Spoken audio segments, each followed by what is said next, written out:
Assalamualaikum warahmatullahi wabarakatuh. Alhamdulillahirrabbilalamin. Wassalatu wassalamu ala ashrafil anbiya wal mursalin Sayyidina Muhammadin wa ala alihi wa sahbihi ajma'in, amma ba'du.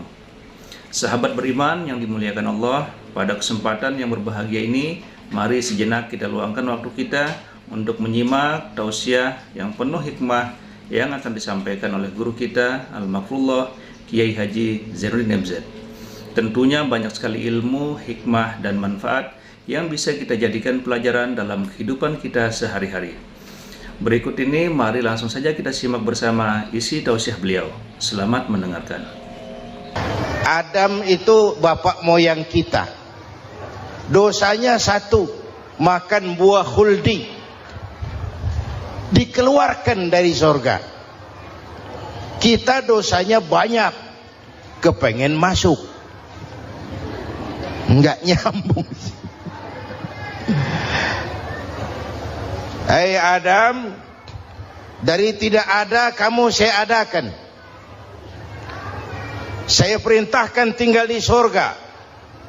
Merasa sepi sendirian, saya ciptakan Siti Hawa supaya kamu tenang.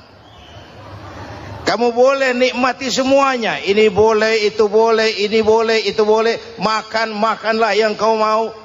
Minum, minumlah yang kau suka. Pakai, pakailah yang kau senang. Satu yang saya minta, jangan dekati pohon khuldi. Itu kau tidak sanggup, keluar. Diusir dari surga. Sujud Nabi Adam. Kata riwayat 40 tahun sujud. Membaca Rabbana zalamna anfusana wa illam taghfir lana wa tarhamna lanakunanna minal. Itu namanya istighfarnya Nabi Adam. Istighfar itu kan mengucapkan astagfirullah, basmalah, membaca bismillah. Jangan kayak teman saya disuruh banyak-banyak baca istighfar, benar-benar dia baca istighfar, istighfar, istighfar. Bukan itu maksudnya. Nah, maka salah satu amalan yang sangat dianjurkan di bulan Muharram ini memperbanyak istighfar. Tidak ada orangnya yang tidak. Ayo jujur, ini yang kumpul di sini semua, ada nggak yang nggak punya dosa? Yang merasa nggak punya dosa, ayo ke depan. Ada? Tidak ada. Setiap kita, entah kecil entah besar, sengaja terlupa, pasti mempunyai yang namanya khilaf dan salah. Dan Allah Tuhan kita bukan Tuhan pendendam. Allah Tuhan kita Tuhan yang ramah dan rahmah. Hei manusia, dosamu banyak, tapi ampunanku lebih banyak. Salahmu besar, rahmatku jauh lebih besar. Kau sujud di hadapanku, aku bangga melihatnya. Kau menangis di hadapanku, aku senyum melihatmu. Kau berjalan menujuku, aku berlari menyambutmu. Karena itu amalan yang sangat dianjurkan di bulan Muharram ini memperbanyak istighfar. Itu kalau istighfarnya Nabi Adam. Ada istighfarnya Nabi Yunus. Ibu kenal Nabi Yunus? Di mana kenalannya? Sok tahu. Nabi Yunus itu ketika berdakwah kepada kaumnya yang bandel, memberikan peringatan, kalau kalian tidak mau beriman akan turun azab. Kapan Yunus? Akan. Kenapa mesti akan? Sekarang aja kalau mau, saya tungguin. Kurang ajar betul ini umat. Akhirnya Nabi Nuh menghindar dengan perhitungan, kalau azab tidak turun saya sudah jauh. Meragukan janji Tuhan. Lalu naik kapal, dinaiki oleh Yunus, kapal mogok. Dicari siapa biang keroknya ini. Diundi, ternyata Yunus. Sampai 3 kali diundi. Dibuanglah Yunus ke dasar laut. Ditelan oleh ikan nun atas perintah Allah. Telan itu Yunus. Jangan pakai dikunyah, rusak urusan. Telan saja, simpan di perutmu. Dibawa oleh ikan nun ke dasar lautan. Itu yang oleh Quran dikatakan bertemulah 3 macam kegelapan. Zulumatun salas. Gelapnya tengah malam, gelapnya di dasar laut, gelapnya di dalam perut ikan. Itu namanya peteng. Mbahnya gelap. Di perut ikan itulah Nabi Nuh sadar akan kesalahannya, meragukan janji Allah, meragukan janji Allah. Ia sujud di dalam perut ikan itu, membaca la ilaha illa anta subhanaka inni kuntu. Itu istighfarnya Nabi Yunus. Dibacakan istighfar begitu, ikan sakit perut, Pak. Di dasar laut kemana mau cari apotik? Dia naik ke permukaan, memuntahkan isi perutnya. Nabi Yunus keluar dengan selamat. Itu pun terjadi pada hari ke-10 bulan Muharram. Istighfar intinya itu. Itu amalan utama bulan Muharram, memperbanyak istighfar. Allah selamatkan Nabi Nuh dari bahtera banjir yang luar biasa 10 Muharram. Allah selamatkan Nabi Ibrahim dari pembakaran Raja Namrus 10 Muharram. Setelah Nabi Ibrahim itu menghancurkan berhala-berhala, Abrahat pulang mau ibadah, lihat Tuhannya berantakan, marah besar. Siapa yang menghancurkan Tuhan-Tuhan kita ini? Ada yang lapor, kami lihat Ibrahim. Tangkap. Belum ada bukti, tangkap dulu yang penting, bukti belakangan. Tangkap. Wah, dikerahkanlah aparat, tangkap Nabi Ibrahim. Disidang langsung oleh Abrahat, oleh Namrus maksud saya. Ibrahim, kau yang menghancurkan berhala-berhala kami ini, Tuhan-Tuhan kami. Siapa bilang? Ada yang lapor. Saya dengar enggak semua berhala itu hancur. Ada yang paling besar, angkat tangan, saya lihat ada kampak di tangannya. Barangkali yang besar itu iseng tuh, yang kecil-kecil dikampakin. Tanya aja sama dia, kamu gila? Kenapa? Masa kami disuruh nanya berhala? Nggak bisa jawab. Nggak bisa jawab. Lah kenapa disembah? Lebih gila mana? Tahu nggak bisa jawab kenapa disembah? Kurang ajar kamu Ibrahim. Bakar, dibakar. Ketika Ibrahim dilempar ke kobaran api yang menggunung, Allah perintah api, ya naru kuni bardan wa salaman ala Ibrahim. Hai api, dinginlah sampean. Api Madura waktu itu, Pak. Hai api, dinginlah sampean, selamatkan Ibrahim. Api tunduk kepada perintah Allah. Ibrahim masuk ke kobaran api, selembar rambut pun tidak terbakar. Kenapa? Apinya tunduk kepada perintah Allah. Kenapa? Karena Ibrahim orang yang takut kepada Allah. Api tunduk kepada perintah Allah. Kalau kita baca ayat itu, masuk ke api, mateng.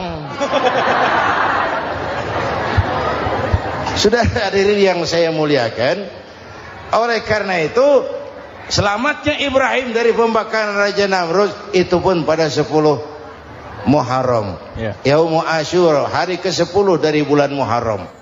Imedia.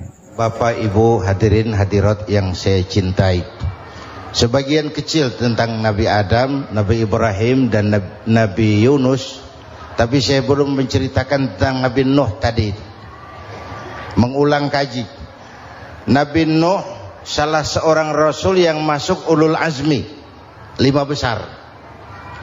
Karena memang perjuangannya menggambarkan satu usaha yang ulet dan luar biasa.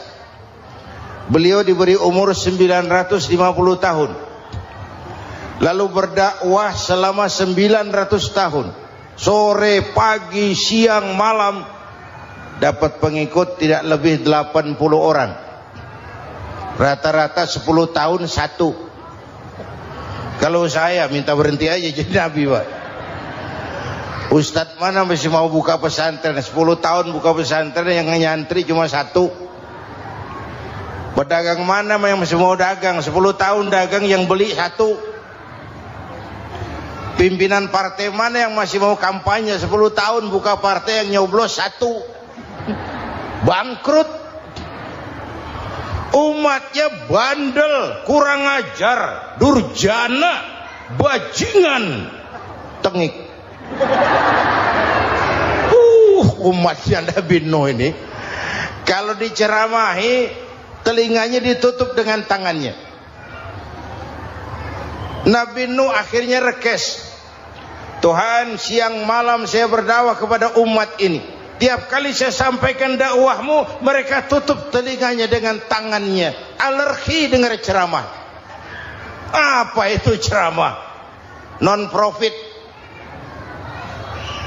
Saudara-saudara, jadi mau kamu gimana, Nuh? Sudah Tuhan, habiskan saja orang kafir. Nanti kalau punya anak, anaknya pun kafir lagi. Lebih baik bapak moyangnya sikat habis. Biasanya kalau bapak kalong, anak kampret. Bapak nyolong, anak nyopet. Fotokopi gimana aslinya? Habiskan saja. Itu mau kamu, Nuh? Iya. Oke. Nanti aku turunkan banjir, Nuh. Buat kapal. Dengan apa saya harus buat kapal, Nuh? Ya dengan kayu, kata Tuhan. Kayunya dari mana, Tuhan? Ya dari pohon, Nuh. Pohonnya belum ada, Tuhan. Ya tanam dulu, Nuh. Bikin kapal kayunya nanam pohon. Apa artinya? Perjuangan perlu kesabaran. Sukses itu ada prosesnya. Nggak bisa simsalabim abracadabra lalu kita mau sukses. Semua ada prosesnya. Walaupun kenyataannya begitu. Sukses banyak bapaknya, gagal itu yatim. Kalau kita sukses banyak yang ngakuin. Yang baru ketemu pakai manggil encing. Ketemu baru.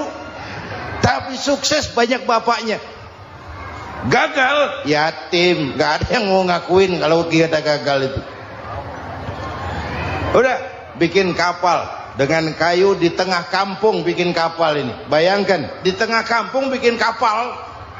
Orang kafir makin menjadi-jadi. Lihat Nuh, kenapa? Makin sarap. Bikin kapal di tengah kampung mau belayar kemana? Tuh lihat, kalau orang nggak tahu tujuan, mountain setengah jalan. Proses yang dinilai bukan finalnya. Ya kayak gitu kesimpulannya. Saya enaknya sendiri. Bikin kapal. Kapal mendekati selesai. Ini orang kafir rame-rame datang ke kapal Nuh. Mau apa? Buang najis. Sakit perut berangkat ke kapal Nabi Nuh. Nongkrong. Dapat 2-3 tumpuk pulang. Penuh lantai kapal dengan najis manusia. Inilah perjuangan. Bukan jalan raya lurus bertabur bunga di kanan kirinya. Banyak ondak dan duri, fitnah, caci maki, antipat, segala macam. Nuh. Ada orang tua dasar kafir, kurang ajar, sudah stroke berangkat juga ke kapal Nuh. Mau buang najis, pincang-pincang digotong orang. Selesai buang najis dia bangun mau pulang, pegangan tiang kapal terpeleset jatuh di atas tumpukan najis. Terjadi keajaiban, yang struknya sembuh, lumpuhnya hilang, berangkat digotong-gotong pulang jalan gagah sekali. Tapi orang kampungnya heran, ente sudah sembuh? Sudah. Berobat di mana? Kok begitu paten? Di kapal Nuh. Masih banyak.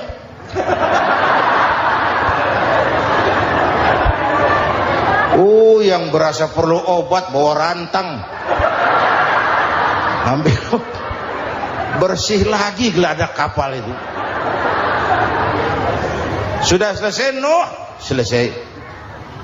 Oke, kau orang yang beriman bersamamu, binatang serba sepasang, naik Nabi Nuh, naik orang beriman, naik binatang serba sepasang. Ini cikal bakal penyelamatan manusia, Pak. Naiklah orang beriman, sudah naik semua, Nabi Nuh kontrol. Ini contoh buat kita, kontrol. Sudah naik semua teman-teman, sudah. Pemimpin yang baik bukan cuma terima laporan di belakang meja. Laporan itu yang mana juga bagus. Sama juga kampanye, kampanye yang mana juga merdu. Kalau saya, kalau aja yang dihitung. Pernah ada calon bupati kampanye janji, kalau saya berhasil kita akan banyak bangun jembatan di daerah kita. Rakyat tanya, Pak, nggak ada sungai di kampung kita, Pak. Dia bilang, sungainya kita bangun sekalian. Udah kadung janji, mana pula orang mau bangun sungai ini. Saudara-saudara, kontrol. Jangan cuma tunggu laporan di belakang meja, semua laporan bagus. Ya Bu? Bu?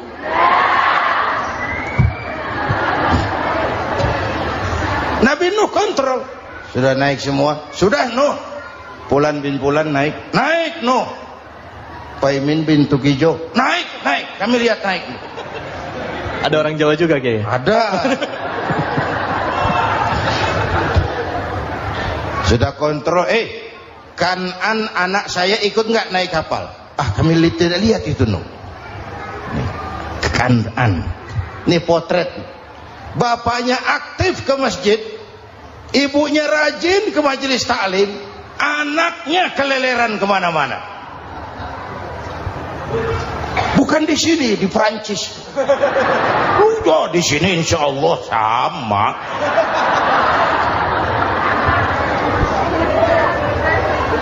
Nuh karena sayang anak, Nuh karena cinta anak, Nuh karena tanggung jawab anak, cari naik ke atas kapal.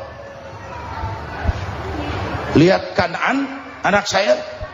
Nggak lihat Nuh. Turun ke ruang bawah, periksa lagi. Mang, ayah Kanan di dia. Jamaah Tasik ini rupanya di dalam. Tuh ayah Mang. Ayah ke mana ya budak ini? Turun ke bawah, tanya lagi. Ono Kanan toh? Ora nano raketok. Rombongan Jawa Tengah naik ke atas buritan. Dari buritan kelihatan ternyata Kanan tidak ikut naik kapal, kumpul di darat bersama orang kafir. Ini potret kita sekarang. Kumpul sama orang kafir, hanyut anak-anak kita, ditelan budayanya orang kafir, ditelan tradisinya orang kafir, ditelan pergaulannya orang kafir. Nuh karena sayang anak dari atas manggil. Dalam Quran dijelaskan itu. Karena Nabi Nuh di atas, Kanan di bawah, teriak, ya bunayyar kam ma'ana. Begitu dalam Quran ayatnya. Cuma ini pakai gaya memanggil supaya kelihatan kegambar. Kira-kira Nuh manggilnya begitu. Ini namanya gaya dakwah, Pak. Kalau ceritanya datar nggak menarik. Maka Nuh memanggil Kanan, ya bunayyar kam ma'ana. Kata yang dengar, ini gaya orang manggil, ya bunayyar kam ma'ana. Kanan kesini nak, naik kapal sama papi. Kata Kanan di bawah itu, enggak mau papi, John di sini saja. Kata Nuh, jangan nak, Allah sedang murka, akan turun banjir. Kalau datang banjir papi, sa'awi ila jabalin ya'simuni minal ma', saya akan naik ke gunung tinggi yang bisa menyelamatkan saya dari banjir. Kanan naik ke gunung, gunung dihantam banjir, Kanan mati. Sampai sekarang. Yang kelima, Nabi Musa, kisah Muharramnya ini. Lahir dalam kondisi yang sulit. Karena Fir'aun mimpi akan lahir seorang anak dari keturunan Bani Israel yang akan menghancurkan kerajaannya. Kata Fir'aun, sudah lahir belum anaknya? Belum. Kalau gitu mulai malam ini laki-laki dilarang bergaul sama istrinya. Semua perempuan hamil di bawah pengawasan negara. Mulai hari ini kalau lahir anak laki-laki terutama Bani Israel, penggal. Satpol PP disiapkan. Udah ada kayaknya. Ada. Patroli. Bayangkan, nah Fir'aun itu bikin undang-undang seenaknya sendiri.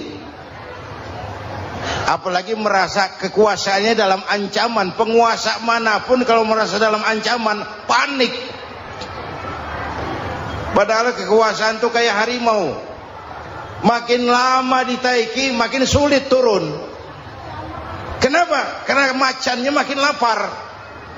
Naik terus capek, turun dimakan harimau. Serba sulit. Saudara-saudara, kalau kita mau belajar dari Pak Harto, saya melihat kekurangan Pak Harto cuma satu, terlambat berhenti.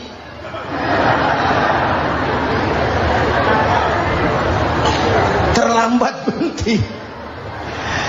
Di sekelilinginya banyak tukang jilat, tukang semir. Pak, kalau tidak ada Bapak kami bagaimana, Pak? Saudara hadirin yang saya hormati, maka sering saya ingatkan, temanmu yang sejati adalah teman yang membuat kamu jadi benar, bukan teman yang selalu membenarkan kamu. Berapa banyak pejabat-pejabat hancur karena selalu dibenarkan oleh lingkungannya. Bapak benar, Pak. Bapak bijaksana, Pak. Itu tepat, Pak. Benar. Buang angin pun kata kelilingnya, oh Bapak sehat. Temanmu yang sejati, teman yang bikin kamu jadi benar, bukan teman yang selalu membenarkan kamu. Bapak Ibu hadirin yang saya hormati, tapi kehendak Allah terjadi. Lahirlah Musa. Bayinya dihanyutkan di sungai Nil. Bayi sudah menderita, dihanyutkan di sungai Nil. Dan akhirnya besar di lingkungan istana Fir'aun. Diriwayat oleh Ratu Aisyah, perempuan Fir'aun,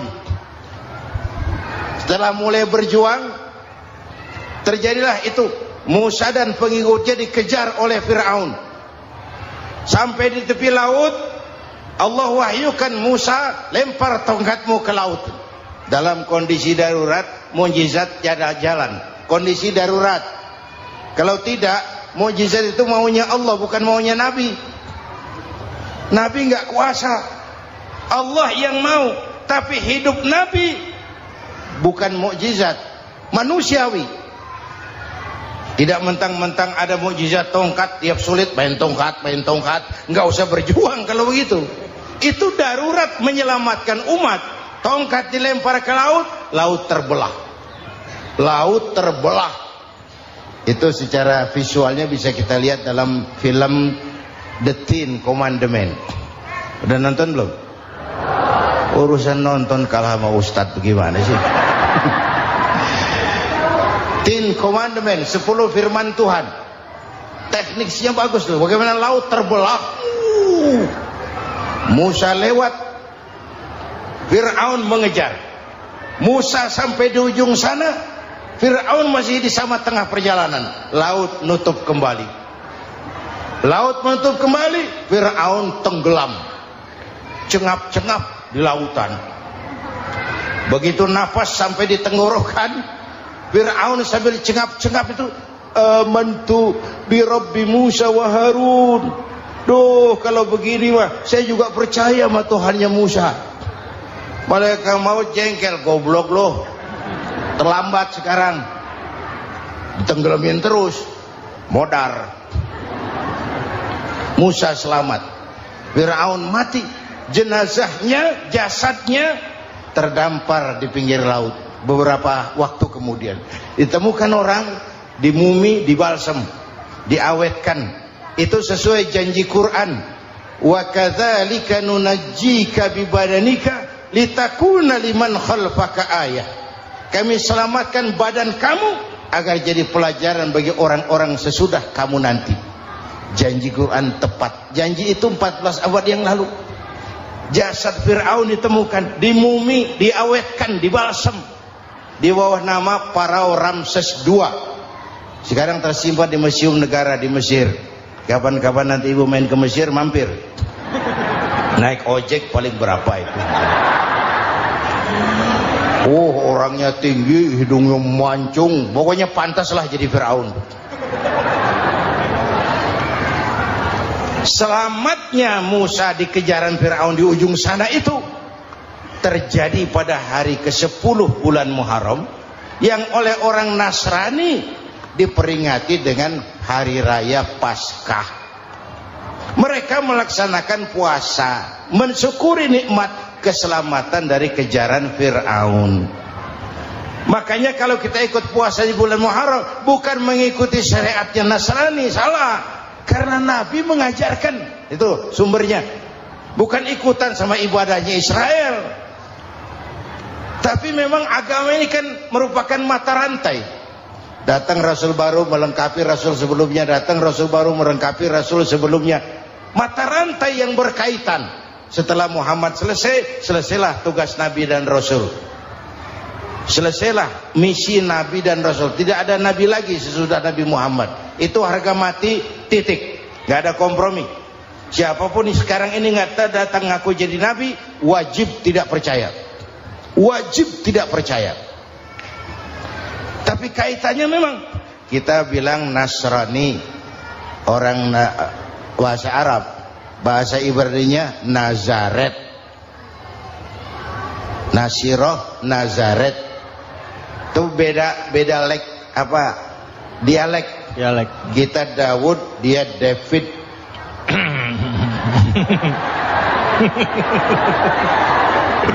Ibrani. Kita Ali, dia Alek. Kita Sulaiman, dia Solomon. Kita Camat, dia Comot. Ini yang ngomong ini comot sembarang. Imedia. Bapak dan Ibu jamaah yang saya cintai, pertanyaan pertama, hijrah qalbiyah. Ada hijrah badaniyah, hijrah fisik yang dilakukan Nabi dan sahabat dari Mekah ke Madinah. Itu hijrah badaniyah. Ada hijrah qalbiyah, hijrah hati. Dan ini yang kita perlukan sekarang. Karena refleksinya akan membias kepada alur kehidupan. Kalau hati kita mau berhijrah, fisik akan ngikuti. Hijrah dari tempat, dari malas ibadah menjadi rajin ibadah. Hijrah dari maksiat kepada yang ma'ruf, dari berpecah belah menjadi bersatu. Hijrah seperti itu yang sangat kita perlukan. Apalagi masyarakat ini paternalistik. Kita harus hijrah mental sekarang ini. Maka yang disampaikan tadi benar. Seorang ketua MK siap mengundurkan diri kalau terbukti anak buahnya terlibat suap. Itu walaupun siap, tapi sudah angin segar buat rakyat. Bahwa masih ada banyak insya Allah pejabat kita yang punya harga diri. Walaupun ada juga pejabat kita yang muka tembok, kulit badak, kuping kebo. Muka tembok, kulit badak, kuping kebo. Biasanya kalau kereta api tabrakan di negara-negara maju, Menteri Perhubungannya mundur. Di kita petugas palang pintu dipecat. Jauh sekali menteri sama petugas palang pintu. Subhanallah, sangat luar biasa tausiah yang sudah disampaikan oleh guru kita Al-Maghfurullah Kiai Haji Zainuddin MZ. Sahabat beriman yang dimuliakan Allah, tetaplah di channel ini karena masih banyak lagi hal-hal menarik yang akan disampaikan oleh guru kita Al-Maghfurullah Kiai Haji Zainuddin MZ. Maka dari itu tetaplah di channel ini dan mari kita lanjutkan kembali. Selamat mendengarkan. Yang benar-benar diadili yang kroco-kroco, kopral-kopral itu. Padahal hadisnya jelas, ar-rashi wal murtashi finnar. Yang nyuap dan yang nerima suap dua-duanya neraka. Kasus potret belakangan ini, yang nerima suap yang diuber, yang nyuap aman, yang nyuap aman, yang korupsi pajak dikecil-kecilin, yang ngemplang pajak aman, padahal ngemplang pajaknya triliunan. Padahal dia sudah dikasih fasilitas oleh negara mengelola sumber daya alam negara yang artinya milik rakyat, Dia harus bayar pajak, uang pajaknya dikumpulkan bagi sebesar-besar kemakmuran rakyat. Itu tindakan merugikan rakyat. Karena itu betul, saya setuju, hijrah qalbi yang perlu kita lakukan sekarang. Hijrah hati. Kita ini bangsa Indonesia, seperti timnas. Timnas sekarang anak-anak muda sudah berani pakai baju PSSI. Iya. Kenapa? Menang. Coba kalau kalah terus, nanti menang. Tapi bangsa Indonesia itu memang seperti timnas. Namanya kesebelasan. 11 orang. Walaupun ada pemain bintang, ya ada presiden, gubernur, menteri, itu bintang-bintang. Tapi bintang baru ada artinya kalau dibantu 10 pemain yang lain. Cristiano Ronaldo, siapa itu? Penyerang tengah Real Madrid, bintang. Lionel Messi, siapa lagi? Barcelona. Bercelana.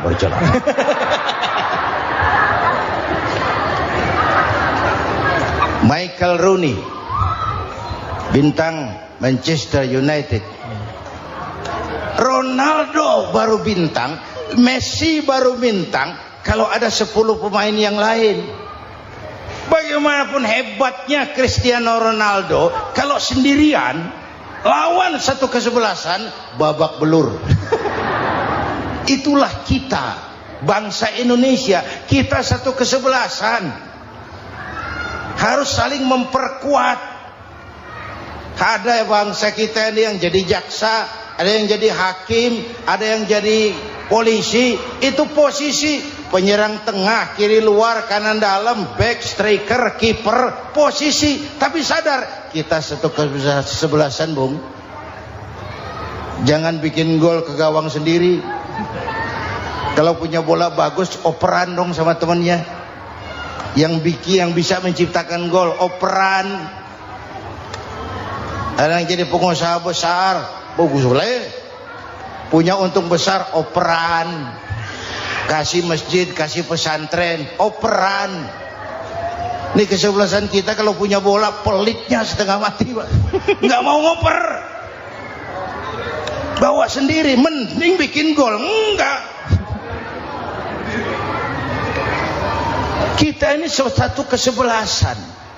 Satu sama lain harus saling memperkuat. Bahwa ada penyerang tengah, itu si posisi. Tapi kalau memang peluang memungkinkan, ayo dong operan. Saya iri sama kesebelasan Nasrani di Indonesia. Mereka kalau punya bola, operannya cakep. Gereja cepat selesai, rumah sakit Kristen cepat selesai. Kenapa? Operannya bagus. Kita ini kalau punya bola bawa sendiri, nggak mau ngoper. Maka masjid nggak selesai-selesai, madrasah banyak yang bocor, rumah sakit Islam kalah bersaing. Kenapa? Operannya berat. Ayo menyadari kita ini timnas, satu kesebelasan. Jangan menjegal kawan seiring, kawan sendiri dijegal. Sudah musuh terlalu kuat, gawang sendiri dijebol. Akhirnya terbalik kita ini. Ujian terberat telah diberikan Allah kepada para anbiya, kemudian para aulia, kemudian para ulama. Summal amsal fal amsal, ke bawah dan ke bawah, diuji setiap orang menurut kekuatannya berpegang kepada agama. Kalau karena anak Melayu bilang, kalau takut dengan ombak, jangan berumah di tepi pantai. Kalau takut diterjang ombak, jangan berumah di tepi pantai. Kata ibu tadi, mau jadi pohon tinggi harus berani ketiup angin. Makin tinggi pohonnya, makin keras anginnya. Takut angin, jangan jadi pohon tinggi, jadilah rumput. Nggak ditiup angin, tapi diinjak kebo. Apa yang nggak ada resikonya? Apa yang nggak ada resikonya? Semua nabi, ada yang dihantam kekuasaan yang arogansi. Ibrahim berhadapan dengan Namrud. Musa berhadapan dengan Fir'aun. Ada yang diuji dengan berhadapan umat yang sangat kurang ajar. Ada yang diuji dengan gosip yang dahsyat. Nabi Yusuf digosipi sama Zulaikha itu. Nabi Yusuf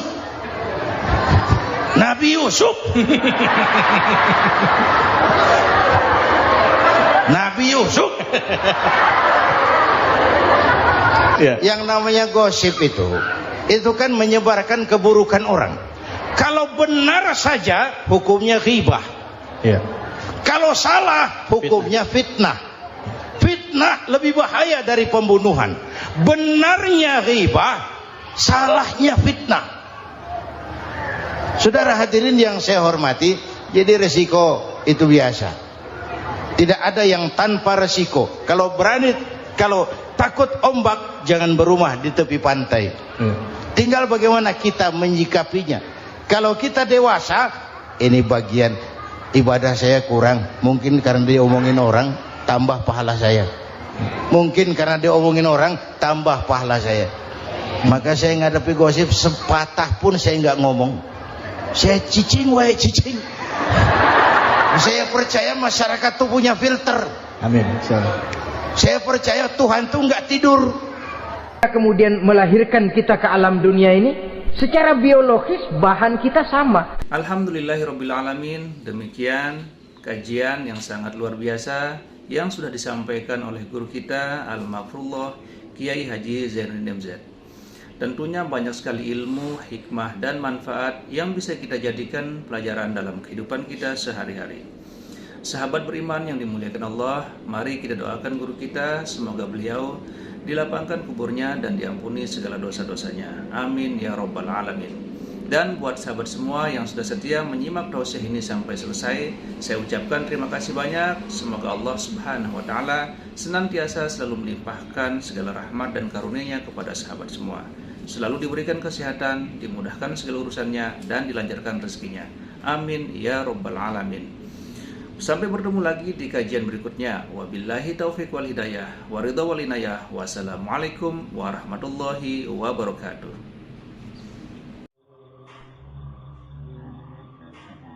Setelah kita mendengarkan bersama kajian yang sangat luar biasa dari guru kita Al-Maghfurullah Kiai Haji Zainuddin MZ, sekarang mari kita lanjutkan aktivitas kita masing-masing. Doa dan harapan saya, semoga sahabat semua selalu diberikan kesehatan, dimudahkan segala urusannya, dan dilancarkan rezekinya. Amin ya rabbal alamin. Sampai bertemu lagi di kajian berikutnya. Wabillahi taufiq wal hidayah. Wassalamualaikum warahmatullahi wabarakatuh.